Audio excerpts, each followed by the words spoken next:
When I got cancer, my symptoms were very obvious. I remember my body was constantly shaking, like the nerves. I couldn't control it. I even had to kind of sit with my elbows in and kind of like a baby, like swaddled up because I was shaking so violently. And then after the shaking fits, my body had no energy, and I had to just kind of sit in this place of anxiety and fear for about 45 minutes before it calmed down. These were the symptoms of myasthenia gravis. It's an autoimmune disorder that typically follows somebody with my type of cancer.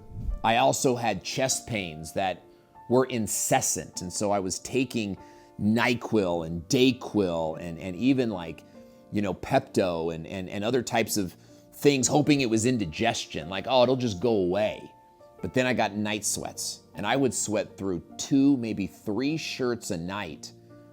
And what was distinct about that was not just how much sweat I would wake up in, but the smell of the sweat had a mushroomy odor to it. And we knew that something was wrong. So I went to the doctor and they diagnosed me with stage 4 terminal cancer. They told me that there was nothing I could do to prolong my life, but they did give me some pharmaceuticals and they did suggest chemotherapy. Well, those treatments came with a whole nother slew of side effects, to where now it's like, well, which set of side effects do I want?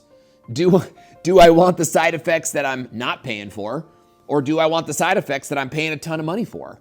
And I came to this place where my symptoms and my side effects were so miserable that I had decided to live out my remaining days at home, not taking any of their medication. I adopted a holistic lifestyle. And my only goal was not to live any longer, but to live without symptoms and side effects. And what happened is within 3 weeks, I was able to eliminate my side effects completely. And I did a variety of things, and I'm going to show you the things that I did. But it was the way that I organized my life and my mind that really made the difference. And this is what I want to show you today. So here's a quote that I want you guys to remember. You don't need to beat cancer. You need to develop the habits that beat cancer, and those habits will beat cancer. This is a powerful quote that motivates me every single day. And so what I'm going to show you today is not just the treatments that I did, but also the habits that helped me to do those treatments in a way that didn't stress me out, that became extremely systematic. And I want to go through those with you right now. So let me open up. I'm going to open up for you my symptoms journal and my symptoms tracker. Now, it's important to note that all of this began to happen when I read the book Radical Remission. And that is a book that I recommend everybody get. You should listen to it on audio first. Then that book led me to a book called How to Starve Cancer by Jane McClellan. And Jane is wonderful.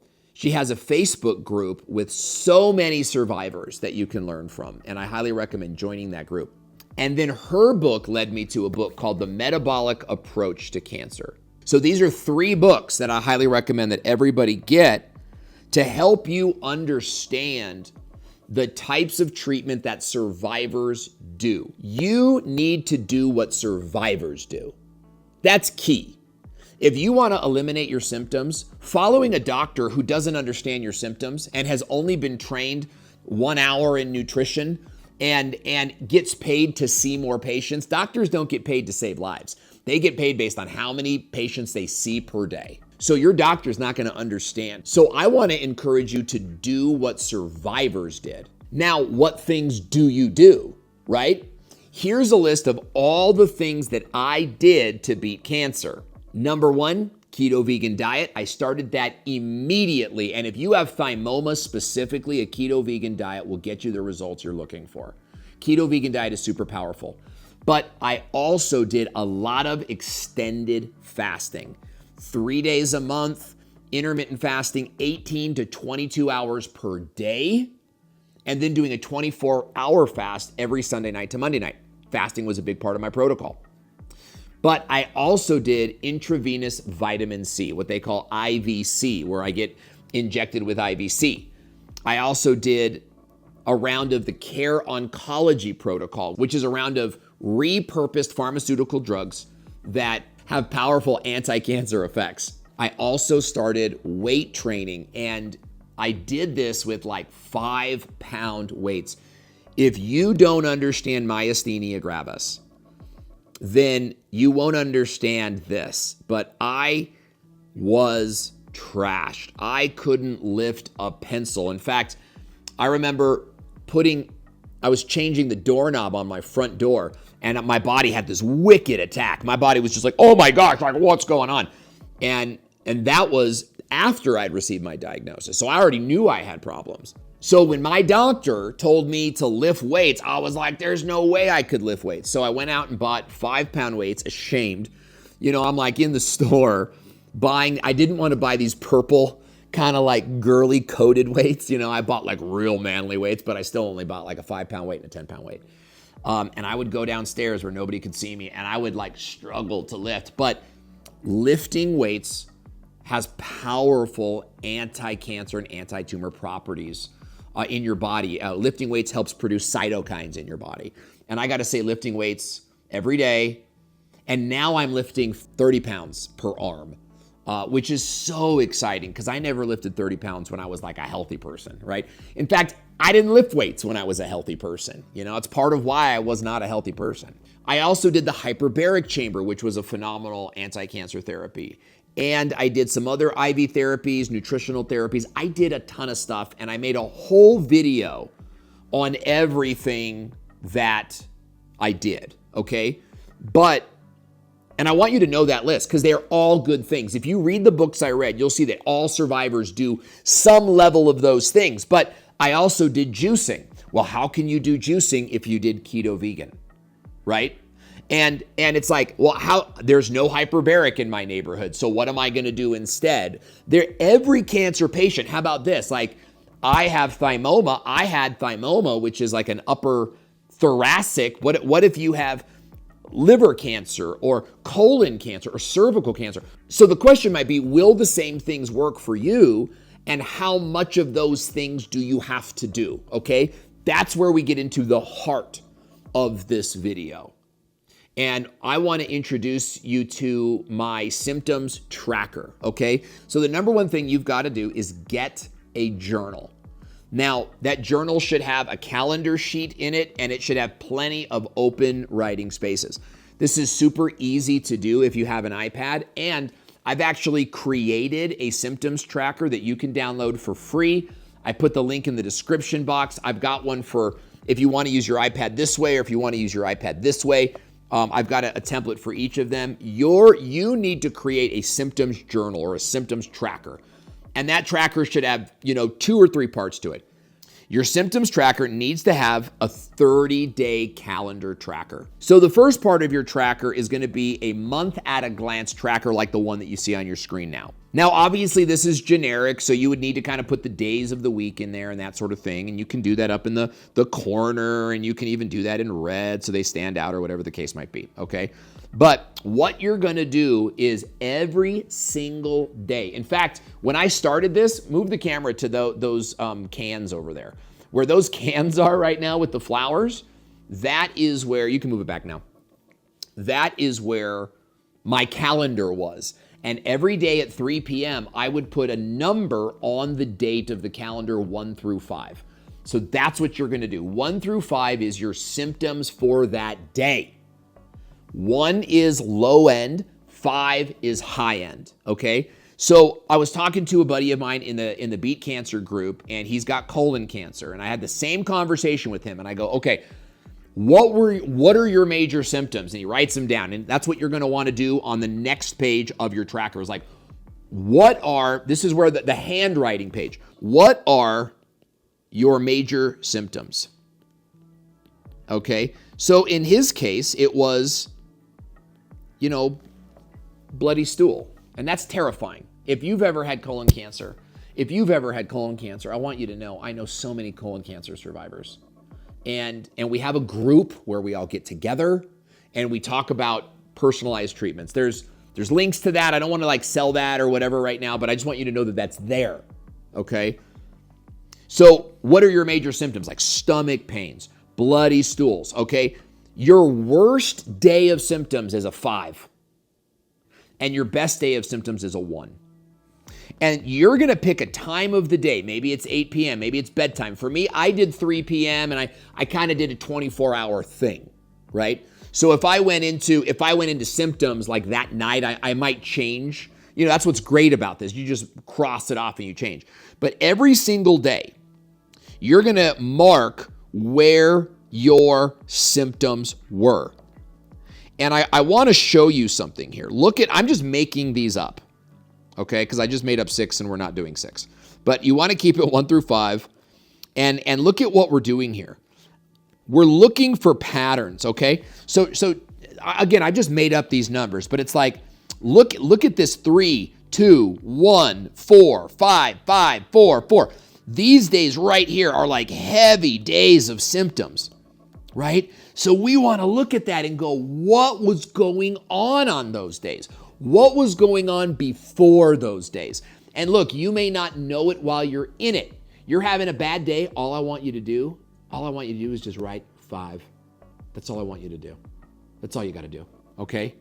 Now, here's the tricky part, is at the end of the day or the next day when you're feeling up to it, you're gonna write down the date, right? So let's just say it's like January 3rd. January 3rd, my symptoms were number 1, right? So I'm gonna go symptoms 1, and you're gonna celebrate. You're gonna go, praise the Lord, I had a great day. What did I eat? Okay, I had this conversation with my friend in the Instagram group. He said, Owen, I had a terrible day today. There was a lot of blood in my stool, and I had stomach aches, and it was just a bad day. Today was a 5, and I said, okay, what did you eat? And he goes, oh, I don't know, I had my regular food. You have to think deeper than that, okay? I really struggle with this with some of the cancer patients out there, is that you guys are like, you want all the answers spoon-fed to you. And this is the promise of chemo, right? The promise of chemo or surgery is like, hey, we'll cut it out and it'll be done real fast. And I'm here to tell you guys that I am still dealing with the effects of chemotherapy and radiation. It's not fast. It's not faster, okay? It's brutal and it's rough and it's expensive and it fails 97% of the time. In fact, let's put a link up to that Peter Glidden video where he goes through the 97% of the time that chemo fails globally. Okay, so David says to me, I had a bad day. What did you eat? He goes, I just ate my regular food. No, man, I need every ounce of food. And so we started to write it down in his tracker. I had steak. I had potatoes. And he said, I only had a little bit, Owen. I only had a little bit, right? And he's telling me everything that I had. And he had carrot juice and stuff. And it's like, okay, I'm starting to see a trend arise because I've listened to Radical Remission. I know, chapter 2, there's a guy there with colon cancer and he can't eat steak. So I said to him, and I also do not believe, I believe that all cancer patients should remove all meat for 6 months to a year. I said, look, I want you to remove meat from your diet forever. You really think that was it, Owen? Yes, I think that was it. We talked a few days later. How were your symptoms? He goes, it was a 2. It was a 1 today. Did you eat any meat? I did not eat any meat. Guys, that's a win. That is a win. When you create a connection between your tracker and your symptoms. Now, that's when you can start eliminating things that make you feel bad, and you can start adding things that make you feel good, okay? So it's like you notice, hey man, on these days where I'm fasting, and this is what I noticed. I noticed that I had like 1, and then pretty soon it was 90 days before I had any symptoms. Oh, and let me tell you something. I began to praise the Lord like King David. If you know that story, you know that story. But I was dancing in a robe in my house. Let me just tell you something. 90 days, no symptoms. That's when I started to change my mindset. And I go, maybe instead of dying at home, maybe I could live an extra 10 years. And then as I got healthier, I thought maybe I could live 20 years. And then as I got even healthier after the first year, I said, maybe I can even beat this cancer and prove all the doctors wrong. It's exactly what I did. And it came from tracking, okay? You've got to have a monthly calendar tracker where you're tracking your days, okay? Today was a 1, 2, 3, 4, or 5. It's not a perfect science. And then each day or each morning, you're jotting down a couple different things. Now, we talked about food. You must record your food, okay? But I also want you to record what you did. What did you do that day? Went to a doctor's appointment, went to the park, did some grounding, right? I don't think you need to have these full daily journals. But some days I would write one sentence answers, and some days I would write big long paragraphs that never ended. That's true. And I'm going to show you guys some of my journals entries because nobody taught me this. I had to figure this out on my own. So when you have a monthly tracker and then you can go back and you can see, oh my gosh, I noticed I had a whole week of low symptoms. What went on that week? So what you ate, what you did, and then joy and stressors, okay? So joy and stressors. You know, what you did is kind of like, I went and got my laundry today, I worked 10 hours. It's like, oh, I notice when I work more, I have worse symptoms, right? But joy, was there any big joy that day? Was there any major stressor that day? I found that, like, I still do this to this day. For those of you guys that watch my channel, you know that I have a blood clotting issue. You know that I'm dealing with like a SIBO, a gut health issue right now, and I'm just like working on getting through that process. But I use this same process for tracking my gut health. In fact, maybe we could find that here on my thing. Look at this. It says, liver pain all night, no comfort, sluggish and tired the next day. Now it is the day after next day, and I still feel sluggish. Okay, so I can look up. And I can see I ate chicken at 7 or 8 p.m. Snacks, I had peanuts and peanut butter. What I devised from this is that it was the garlic on the chicken that triggered a result and a triggered pain. And I was able to get that by looking back in my history where, look at July 31st, like look at how much information is there. And I didn't fill it in on January 31st, right? You can see I slept great. So this is probably on August 1st that I wrote this, okay? Let me zoom out and show you all the pages of my tracker, okay? Even this, like I'm growing a vegetable garden. I even tracked right here, like how I want my vegetable garden to look because this is part of my health journal. Now, I've also got all of my CT scan notes in here. And I even have drawings of my CT scan. Look at this right here where I wanted to see the size of my tumors. So I actually got a picture of myself and I cut little pieces of paper out that were approximately the size of what they said were tumors. And I've even got, look at this little sheet here that I found on the internet. So I've got this extensive tracker where, you know, not everything worked for me. Like on this page here, I'm just getting way too complex. Like it's just getting way too crazy. But I tracked my stuff over and over again using these trackers, finding patterns and rhythms, and eliminating the things that gave me symptoms and double downing on the things that gave me good days. So I want you to get a journal. Now, I recommend an iPad with the app Good Notes, okay? So I made you, if that's what you want to do, or you have a Kindle, or you have another tablet, I made you a PDF tracker that you can use, and the link is in the description box. It's totally free. if you want to buy a tracker, like a nice leather tracker, I highly recommend that as well. It's a little bit harder to find patterns and rhythms because you have to go back through every individual page, whereas I can search on mine, and I can also kind of create bookmarks and do all sorts of fun stuff. But get you a symptoms tracker and follow the tracking system. Put a calendar up in your house, mark every day, and then record what you did with that day. Now, in the next video, I'm gonna go through my supplementation guide. What were the supplements that I took on a daily basis? I took supplements in the morning, with food, and at night. And I took a couple different supplements that all of them are anti-cancer. Some of them are very surprising. So watch that video next. I'll see you there. Go get yourself a tracker. Take notes in your tracker as you watch the next video. I hope you enjoyed this. I'm Owen, and I'll see you there.